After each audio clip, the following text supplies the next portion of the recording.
এটা কি শুধু চেয়ারম্যানেরই দায়িত্বে পড়ে? তোমার নাম কি? তোমার বাড়ি কোথায়?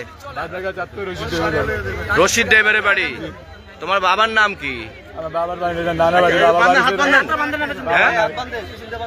নানার বাড়ি?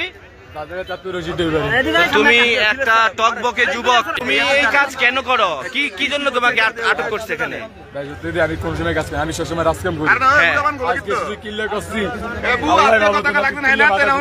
কি করছিল তুমি? কি করছিল নিজে বলো তো? আমি মানে চুরি করে লেগে আসলে কোনো চুরি উদ্দেশ্য। এই জাবেদ কি করছো একটু বলো তো? ভাইয়া মূল ঘটনা হলো সে আমার দোকানে আসছে, তারা হুড়া দেখাইতেছিল। আমার দোকানে আসা বলতেছে হ্যাঁ বলো ভাই সিমেন্ট আছে? আমি বলি হ্যাঁ ভাই আছে। কোনটা? আমি বললাম যে এই সিমেন্ট আছে। তো ভাই আমার 70 ব্যাগ সিমেন্ট লাগবে।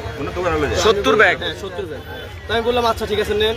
তো ভাই কত করে রাখতে পারবো? আমি যত রাখতে পারবো বলছি। বলার পর সে আমার বলতেছে ভাই এখনই লাগবে বলছে। আমি তো ভাই এত রাত্রে মানে সন্ধ্যা হয়ে গেছে, আপনি এই টাইমে না নিয়ে আপনি কালকে নেন। না ভাই আমার আজকে সিমেন্ট লাগবে, আজকে রাত্রে আমার মিস্ত্রি কাজ করবে।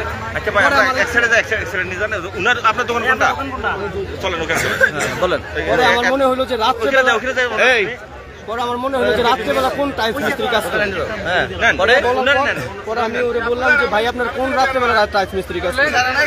আর আমি বললাম যে ভাই এত রাত্রেবেলা আপনি আছে না, যে সিমেন্টটা নেওয়ার দরকার নেই, ভাড়া বেশি নিবে। তো ভাই ভাড়া কত নিবে? 5000 টাকা নিবে। 5000 টাকা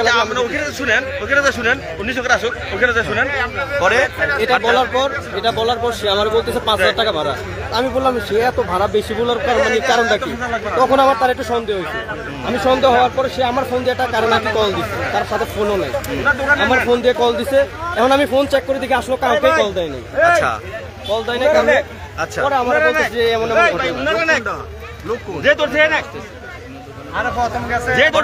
পরবর্তীতে কি হলো? পরবর্তীতে যে আমাদের বড় ভাই আছে ওই যে মুখ্য মেম্বারের ভাই উনাকে বলছি। উনাকে বলার পর উনি বলতেছে, আমি উনারা বলতেছি ভাই আমার তার জানি কেমন সন্দেহ মনে হইতেছে।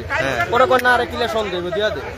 তো আমি কই না ভাই আমার সন্দেহ মনে হচ্ছে। পরে আমার মানে এই যে ড্রাইভারে কল দিছে, ড্রাইভার আমার বলতেছে কাকা আমরা তো মনে হচ্ছে মুবাশির মিয়া থেকে সিমেন্ট নিছিলাম, সিমেন্ট তো গাড়িতে উঠানোর পরে সে তো মানে একটু উল্টা পাল্টা করে সে কই জানি কি লাগেছে। পরে আমি তো এইটাই সেটা আজকের দিনে ওই যে দেখেন 1,90,000 টাকা। এর পূর্বে কি আর এই ধরনের চুরির ঘটনা আপনাদের ব্যবসা প্রতিষ্ঠানে ঘটেছিল? মানে এরকম মানে কখনোই দেখি নাই। এটা আসলে সাধারণ জনগণদের মানে সাধারণ জনগণ যারা তাদেরকেও সতর্ক হওয়া উচিত। এসব মানে প্রক্রিয়া নিয়ে যে তারা টাইলসের গাড়িটাও বাকি আনছে বেটার থেকে।